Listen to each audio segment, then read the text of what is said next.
Assalamualaikum warahmatullahi wabarakatuh. Apa kabar semua kawan-kawan, para mahasiswa, para pemirsa? Kali ini saya akan membawakan satu topik kajian tentang urbanisasi dan pembangunan. Nah, satu hal yang paling penting yang mesti kita pahami bahwa urbanisasi ataupun perpindahan masyarakat dari desa ke kota adalah sebuah keniscayaan yang tak dapat ditolak ketika terjadi sebuah ketimpangan pembangunan antara desa dan kota. Ya, ini tentu menjadi sebuah bahan pemikiran ya bagi policy makers, akademisi, termasuk investor juga. Nah, yang pertama kita akan kaji mengapa orang melakukan urbanisasi. Ya, tentu yang pertama adalah jawabannya karena adanya sebuah kebutuhan hidup orang untuk mencari pekerjaan. Ketika di desa tidak memberikan sebuah jaminan orang untuk mendapatkan pekerjaan, maka otomatis para penduduk desa akan migrasi ke kota. Nah, di sisi lain, permasalahan muncul ketika orang-orang berpindah dari desa ke kota dengan tidak memiliki cukup keterampilan dan pendidikan yang mapan, yang membuat mereka bisa hidup secara lebih sejahtera di kota. Nah, nanti muncul sebuah permasalahan-permasalahan klasik ya, seperti kriminalitas ya, kejahatan, kriminalitas, dan pengangguran utamanya. Pembangunan kota semakin bertambah ketika orang-orang desa migrasi dengan tanpa memiliki kemampuan ataupun keterampilan yang memadai. Yang kedua, kajian kita adalah bagaimana sebenarnya pemerintah membangun desa. Ya, jadi kita memulai sebuah konsep baru sebenarnya, bagaimana membangun dari desa untuk lebih memandirikan masyarakat desa dan menahan laju urbanisasi karena kota sudah terlalu padat dan tidak memungkinkan untuk menampung orang-orang baru ya.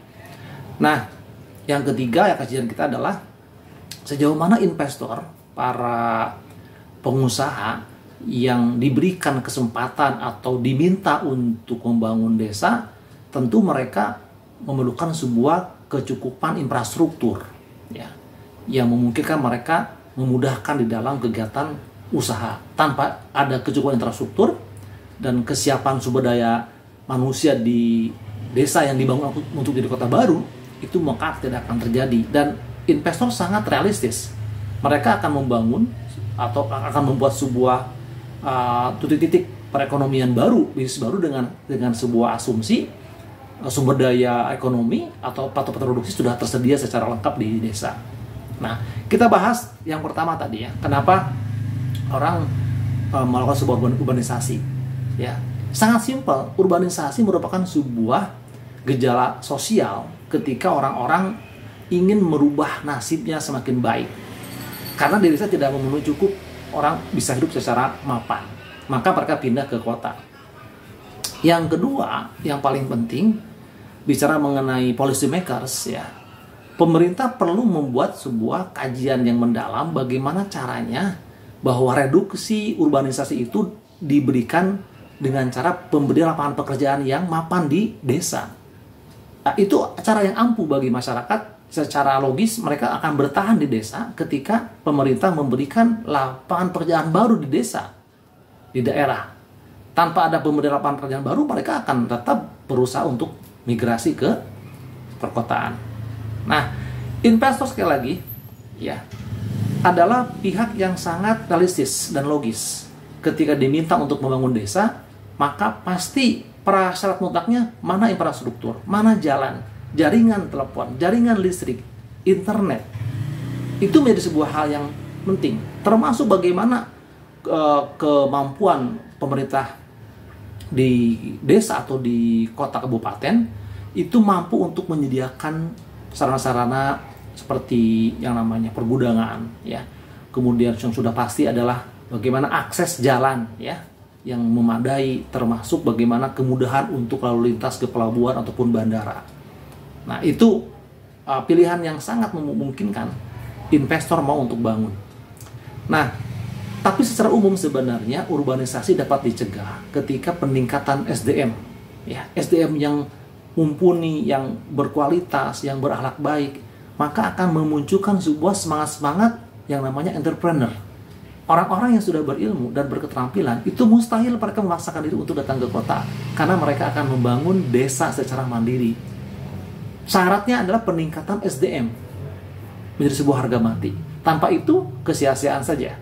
Nah, maka kita pahami semua, kawan-kawan, urbanisasi sebagai gejala sosial dalam rangka merubah nasib seseorang, dan untuk mencegah ketidakstabilan kota yang sudah sedemikian padat, maka perlu peningkatan sumber daya manusia. Ada sebuah kolaborasi antara pemerintah dan swasta, bahwa swasta segera beralih ke berbagai daerah non perkotaan seperti ibu kota negara, dan di sana mungkin akan sebuah terjadi peningkatan ya, akses usaha-usaha baru di sana gitu.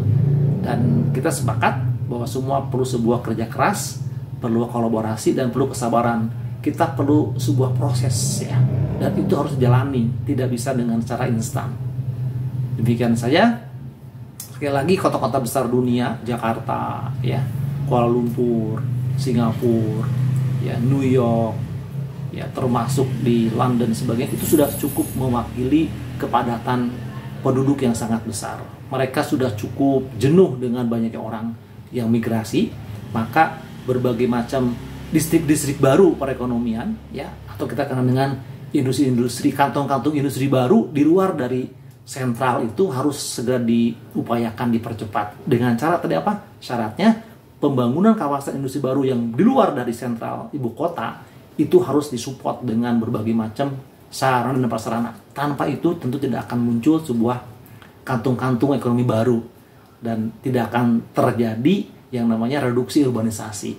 Urbanisasi dapat tereduksi ketika ada sebuah kolaborasi pemerintah swasta dan dibangun dengan penuh perencanaan, bahwa orang-orang siap untuk bertahan di daerahnya karena ada sebuah dukungan infrastruktur, dan juga yang paling penting adalah peningkatan SDM di wilayah perdesaan, sehingga terjadi sebuah pemerataan tingkat pendapatan dan mereduksi pengangguran.